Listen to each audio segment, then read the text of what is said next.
मेरा नाम येशुदास है। तो मेरा प्रश्न इस तरह से है कि इस्लाम कितनी शादी करने का इजाज़त देता है और क्यों? Brother asked the question that how many marriages are permitted in Islam and why? Referring to the polygamy. मतलब मैं जानना चाहता हूँ कि कुरान के अनुसार में सही में कितना होना चाहिए और कितना नहीं होना चाहिए। According to the Quran, how many marriages can you do? As far as the woman is concerned, according to Surah Nisa, chapter number 4, verse number 20 to 24, a married woman cannot marry again, so women should have only one husband maximum. As far as the other is concerned, Quran says in Surah Nisa, chapter number 4, verse number 3, marry women for choice in 2s, 3s or 4s, but if you can't do justice, marry only one. You can marry 2, 3 or 4, but if you can't do justice, marry only one. This statement, marry only one if you can't do justice, is only given in the Quran. There is no other scripture on the face of the earth which says marry only one besides the Quran. If you read the Ramayana, if you read the Mahabharata, you can marry as many wives as you want. If you read Ramayana, the father of Ram, how many wives he had? He had more than one wife. Krishna, if you read Mahabharata, how many wives he had? 2, 4, 10, 1,000? 10,000, 16,108 wives. So when Krishna can have 16,108 wives, so why can't we Muslims have up to 4? If you read the Bible, in the Old Testament as the New Testament, you can marry as many wives as you wish. Solomon had 700 wives. Abraham had 3 wives according to the Bible. It is the church which put up a limit. Christians should marry only one. It is Rabbi Ben Shimgan Houda who passed a synod that Jews should marry only one. In India, it is the Indian Penal Code in 1954 which passed a law in Hindu Marriage Act which said that Hindu should marry only one. It is the Indian Penal Code, not the Hindu scripture, which says that Hindu should have only one wife.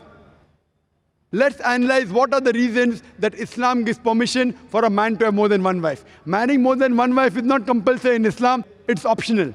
But if you marry more than one wife, you should do justice between your wives. The logical reasons we can think that Islam has given permission are that male and female are born in equal proportion. But if you ask any medical doctor, any pediatrician, he will tell you that the girl, the female child, is a stronger sex medically as compared to the male child. She can fight the germs and diseases much better than a male child. So more female children are alive as compared to male children. As life goes on, there is death due to war, due to accident, due to cigarette smoking, due to alcohol. In all these cases, more male are dying as compared to female. So today in the world, there are more females in the world as compared to males. In few third world countries like India, etc., where the female population is less than the male population because of female infanticide and female feticide. Every year in India, more than 1 million fetuses are being aborted after they identified that they are females. If this evil practice stops, even in India, the male population will become less than the female population. In New York alone, there is 1 million female more than males. In USA alone, there are 7.8 million female more than males. In UK alone, there are 4 million female more than males. In Germany alone, there are 5 million female more than males. In Russia alone, there are 9 million female more than males. And God alone knows how many millions of females are more than males throughout the world. If I agree with you that one man should only marry one woman, and suppose the market is saturated, and if your sister happens to live in America, or my sister happens to live in America, and if she happens to be one of the 7.8 million females who has not found a life partner, the only option for her is that she either marries a man who already has a wife, or she becomes public property. Public property, such a harsh word. This is the most sophisticated word I can use. I cannot think of a better word than this. And any modest woman would say that if the option is given, she would prefer marrying a man who already has a wife or become public property. Hope that answers the question.